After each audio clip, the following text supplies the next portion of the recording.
ফেসবুকবাসী, এই হচ্ছে আমার দাদু, আনুলিয়া ইউনিয়নের বাড়ি। যা উনি খুবই অসহায়। ওনার কিডনিতে পাথর পড়েছে। এই যাবৎকাল ওনার প্রায় 2 লক্ষ টাকার ঊর্ধ্বে খরচ হয়ে গেছে। ওনার এখন হচ্ছে মানে ভিটি বাড়ি ছাড়া কিছুই নাই। ফেসবুকে এসে আপনাদের অনুরোধ রইল, এই গরিব এবং অসহায় মানুষকে আপনারা অবশ্যই একটু সাহায্য করার চেষ্টা করবেন। আপনাদের একটু সাহায্যে দাদু হচ্ছে তার জীবনকে সুন্দরভাবে গড়তে পারবে। আর দাদুর জন্য সবসময় দোয়া রইল। দাদু, আপনি অবশ্যই ভালো হয়ে যাবেন, আবার সুন্দরভাবে আমাদের মাঝে ফিরে আসবেন। ভিডিওর স্ক্রিনে দাদুর বিকাশ নম্বর থাকবে। আপনাদের যদি মন চায় অবশ্যই দাদুর জন্য কিছু হেল্প করবেন। দাদু খুবই অসহায়ের ভিতরে আছে। অবশ্যই দাদুর জন্য আপনারা একটু হেল্প করবেন। আপনারা যদি দাদুর জন্য কিছু হেল্প করেন, ওই টাকাগুলো নিয়ে দাদুর জন্য আমরা উন্নত চিকিৎসার জন্য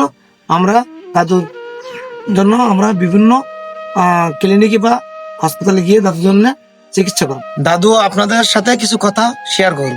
আমি খুব অসহায় মানুষ, আমি খুব জ্বালা যন্ত্রণা ভোগ করতেছি। যাক, আমার পাড়া প্রতিবারী বা ডাক্তারবাবু আমার জন্য খুব সহযোগিতা করতেছে। তাই আপনাদের কাছে অনুরোধ জানাই, যাতে আমি সুস্থ থাকতে পারি, কয়েকদিন বেঁচে যেতে পারি, এইটুকু আপনাদের কাছে আমার দাবি রইল। হরে কৃষ্ণ। তোমাদের চারিচরণ বজায় থাক, ছেলে মেয়ে নিয়ে সবার নিয়ে বসবাস করো।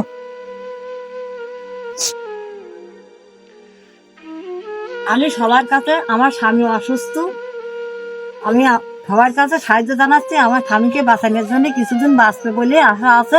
তা বাবা কিছু তোমরা সাহায্য দাও, আমার স্বামীকে একটু বাঁচাও। এই ভিডিওটি কেউ এড়িয়ে যাবেন না। সবাই লাইক কমেন্ট করে আমার দাদু এবং দাদুকে হেল্প করবেন এবং সবসময় আমাদের দাদুদের পাশে থাকবেন। আমরাও কিছু হেল্প করার চেষ্টা করতেছি, আপনারাও কিছু হেল্প করবেন।